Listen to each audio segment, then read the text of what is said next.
avec les 10 dernières années, les systèmes éducatifs ont connu une très bonne évolution en matière d'accès.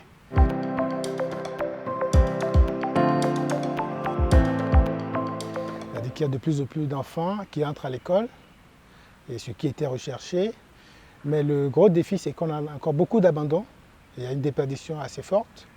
Et près de la moitié des enfants qui entrent en première année au CI du primaire n'achèvent pas le cycle primaire.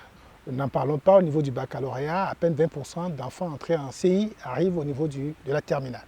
Donc vous voyez, la déperdition est encore très forte et l'accès et l'acquisition des savoirs attendus, donc les acquis sont encore très faibles.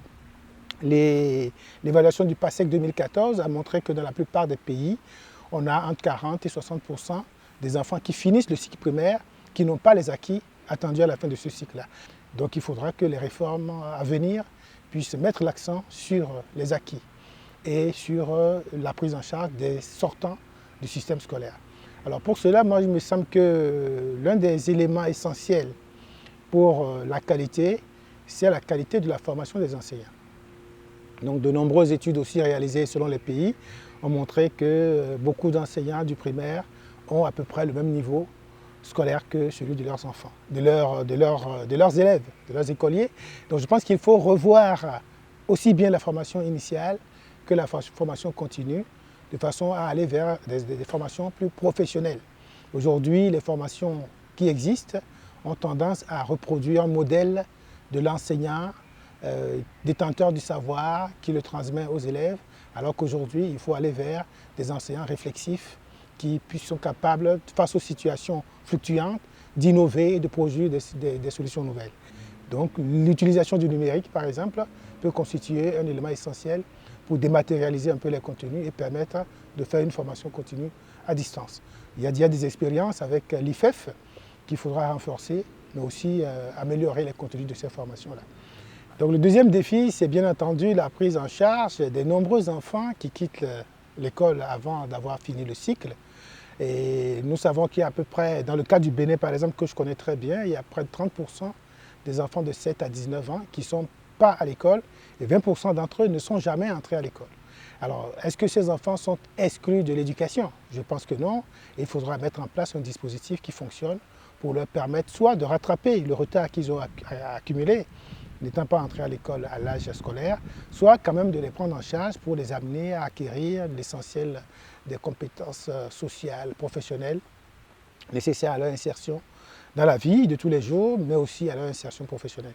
Et pour cela, moi, il me semble que l'éducation non formelle est inévitable. Et je pense même qu'il faut éviter de continuer par l'appeler non formel. Il faut aller vers son intégration à part entière dans le système éducatif. Donc il y a un dispositif avec lequel des passerelles formelles sont organisées, qui est par exemple des programmes d'orientation qui permettent de détecter très rapidement les capacités des enfants, dont certains sont plutôt manuels, sont plutôt pratiques, sont plutôt sportifs ou artistiques, artisanales. Il faudra pouvoir les identifier assez rapidement et les orienter vers des structures adaptées pour faire éclore ces compétences-là.